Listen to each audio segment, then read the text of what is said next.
Assalamualaikum warahmatullahi wabarakatuh. Shalom, Om Swastiastu, Namo Buddhaya, salam kebajikan dan salam sejahtera untuk kita semua.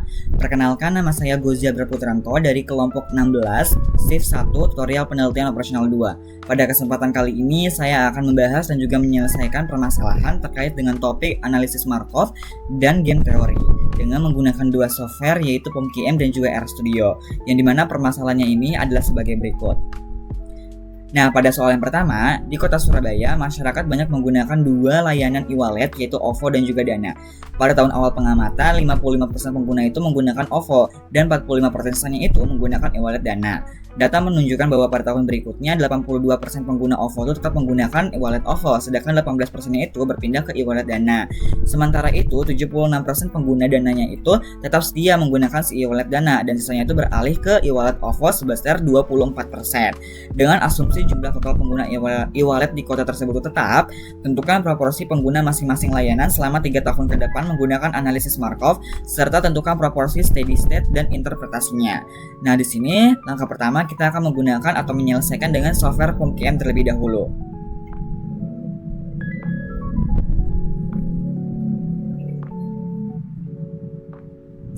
Untuk langkah-langkahnya dalam penggunaan software POMQM ini adalah kita ke menu modul ini. Karena di sini pada soal pertama mau mencari si analisis Markovnya, maka kita pilih yang Markov Analysis. Kita klik yang new. Oke. Setelah itu titelnya terserah kita mau nama seperti apa.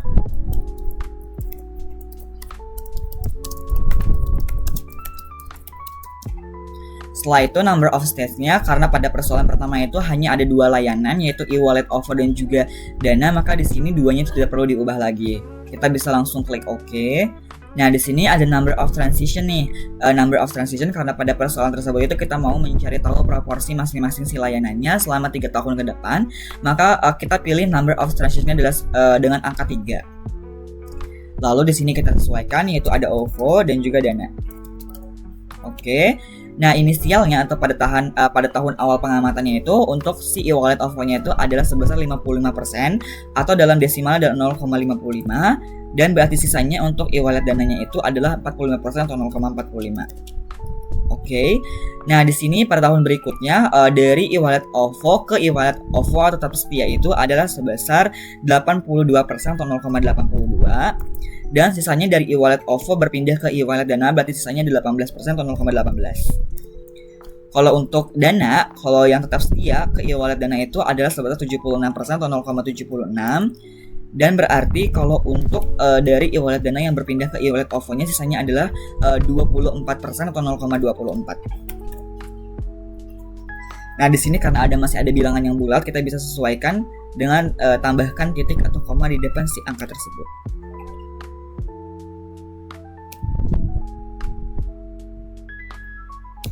Jika sudah, maka kita bisa langsung solve problem.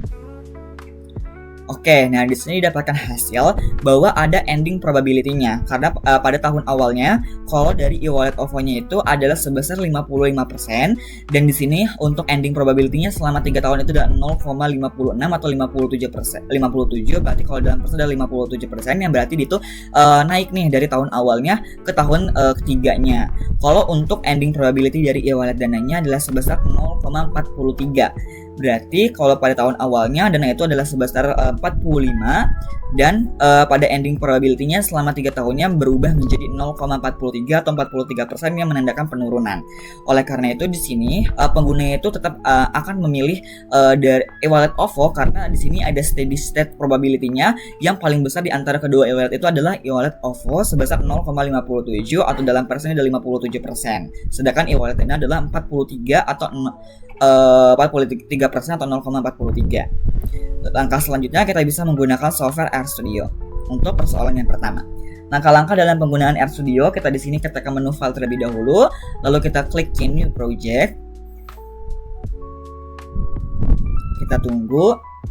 Dan di sini ada create project nih, ada 3 pilihan. Kita pilih yang existing directory, lalu kita pilih si tempat mana yang mau kita simpan file RStudio yang kita buat saat ini gitu agar tersimpan dan juga aman gitu file yang kita buat. Jika sudah, kita bisa langsung klik create project-nya. Nah, setelah kita mengklik ke project tersebut, kita bisa langsung ke menampilkan si R script-nya, yang dimana R script ini berguna untuk dalam menyimpan atau tempat pembuatan dari si sintaks yang dalam untuk menyelesaikan permasalahan persoalan yang pertama ini gitu.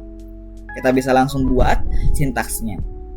Nah, di sini saya sudah membuat nih sintaks yang dapat menyelesaikan persoalan atau permasalahan sebelumnya. Yang dimana di sini untuk persoalan pertama adalah menggunakan si analisis Markov atau Markov analysis. Dengan langkah-langkahnya, yang pertama kita definisikan vektor awalnya atau proporsi pada saat ininya atau pada tahun awalnya, yaitu kalau OVO itu kan tadi 55%, sedangkan kalau dana itu adalah 45%. Kita buat dalam bentuk desimal. Kita bisa run untuk langkah pertama terlebih dahulu.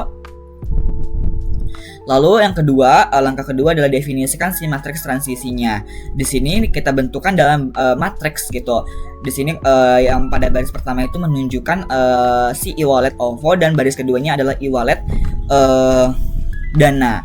Dan kalau dalam kolom pertamanya itu adalah berarti e-wallet OVO, kalau untuk kolom keduanya adalah e-wallet dana gitu. Nah, di sini by row through. By row through itu berarti kita mau menampilkan hasilnya dalam bentuk yang sama, baik itu kolom maupun si barisnya gitu, agar sama dengan matriks yang kita buat ini. Dan end row-nya itu ada dua, karena kan tadi ada dua e-wallet ya, ada OVO dan juga dana. Kita bisa langsung run untuk langkah definisikan matriks transisi. Nah, selanjutnya di sini ada kita hitung distribusi pengguna selama 3 tahun ke depan. Karena di sini 3 tahun berarti kita state-nya ada 1, 2, 3. Kalau untuk stage pertama ada state 0 kan ini, berarti 1 dikurang 1 adalah 0 gitu. Kalau untuk state 2-nya berarti 2 dikurang 1 adalah state 1, state 3 berarti 3 dikurang 1 adalah state 2. Kita bisa langsung kan. Oke. Nah, langkah selanjutnya kita mau menampilkan hasil proporsi pengguna setiap tahunnya nih. Kita bisa langsung run aja kali ya. Nah, di sini dapatkan hasil bahwa pada tahun pertamanya itu, tahun ke-0-nya itu dari e-wallet OVO-nya adalah sebesar 0,55 atau 55%, dan untuk dananya adalah 0,45 atau 45%. Nah, pada tahun berikutnya atau tahun ke-1-nya, yaitu dari e-wallet OVO-nya itu mengalami penaikan menjadi 0,559, dan untuk dananya menjadi 0,441, yang berarti itu mengalami penurunan untuk e-wallet dananya. Pada tahun kedua, kalau untuk e-wallet OVO-nya mengalami penaikan lagi menjadi 0,56422, dan untuk e-wallet dananya mengalami penurunan menjadi 0,43578. Dan pada tahun ketiga, tahun terakhir, yaitu untuk e-wallet OVO-nya adalah sebesar 0,5672476, yang berarti mengalami penaikan dari tahun awalnya, dan untuk e-wallet dananya adalah 0,4327524, yang berarti mengalami penurunan daripada tahun awalnya. Nah, langkah selanjutnya kita bisa menginstal library-nya dan juga menginstal package-nya terlebih dahulu. Setelah kita merun langkah menginstal dan juga library-nya, kita bisa langsung mencari si steady state-nya.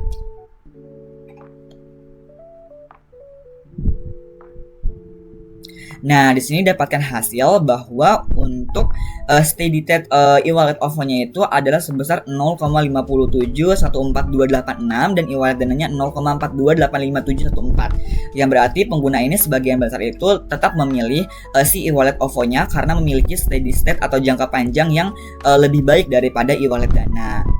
Langkah selanjutnya di sini kita akan next ke soal selanjutnya. Nah, pada soal yang kedua, yaitu dalam industri agroindustri yang semakin kompetitif, Grand Bank Corp dan Nusantara Roas itu merupakan dua perusahaan pengolahan kopi yang sedang menentukan strategi investasi teknologi untuk meningkatkan efisiensi produksi dan juga keuntungan. Kedua perusahaan itu memiliki 3 alternatif strategi, yaitu mesin roasting otomatis, yaitu RO untuk meningkatkan konsistensi kualitas, sistem monitoring IoT atau SM untuk pengawasan proses secara real time, serta hybrid processing atau HP yang mengkombinasikan si keduanya untuk fleksibilitas maksimal. Setiap perusahaan itu akan memilih nih satu strategi secara bersamaan tanpa mengetahui pilihan pesaingnya, dan hasil keuntungannya yaitu dalam jutaan rupiah bergantung pada kombinasi strategi yang dipilih oleh kedua perusahaan tersebut.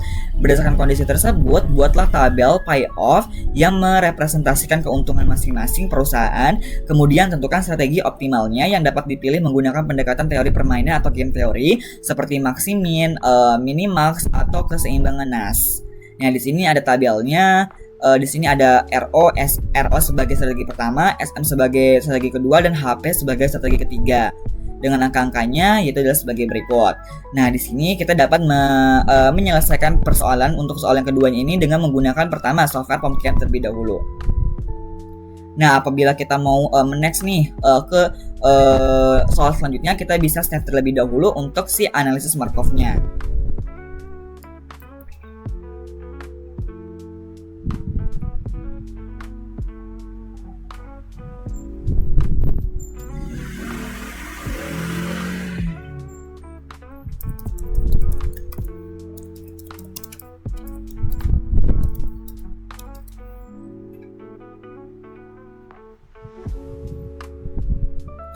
Nah, apabila sudah dilakukan save as gitu, kita bisa langsung ke menu modul lagi. Dan karena pada persoalan kedua itu adalah mau mengenai si topik teori permainan atau game teori, maka kita pilih yang jenis game teori ini. Kita klik new, kita sesuaikan atau sesuka hati mau memberikan judul apa.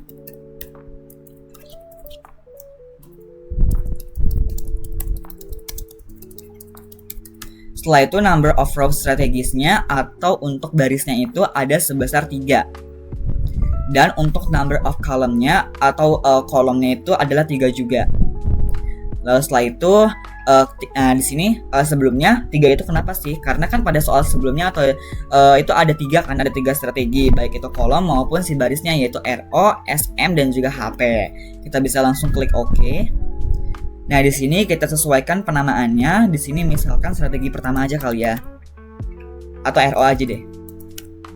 RO, SM, dan HP.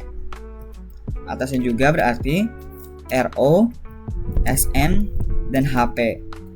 Kita sesuaikan nih nilai-nilai yang pada soal sebelumnya, pada tabel di soal sebelumnya, yaitu di sini 78, di sini 92, di sini 57, dan di bawahnya yaitu 14, di sininya 39. Aduh. Bentar. Di sininya 39, di sininya 29, dan di bawahnya kalau untuk HP-nya adalah 37. Ininya 57 dan ininya 32. Nah, apabila sudah sesuai nih dengan tabel yang pada soal yang sudah dibacakan sebelumnya, kita bisa langsung solve problem. Nah, di sini dapatkan hasil bahwa untuk value of game-nya itu adalah sebesar 57. Nah, di sini kita bisa langsung nih next menggunakan software selanjutnya adalah software RStudio. Di sini untuk persoalan kedua yaitu dengan jenis game teori atau teori permainan, langkah-langkahnya yang pertama kita menginstal package-nya yaitu LPsolve dan juga Madlib. Lalu kita membuka library-nya dari kedua package tersebut. Kita bisa langsung kedua langkah memeran dua langkah tersebut gitu. Kita tunggu sebentar. Apabila sudah gitu ya, kita bisa lanjut ke langkah selanjutnya adalah membuat matriks payoff-nya.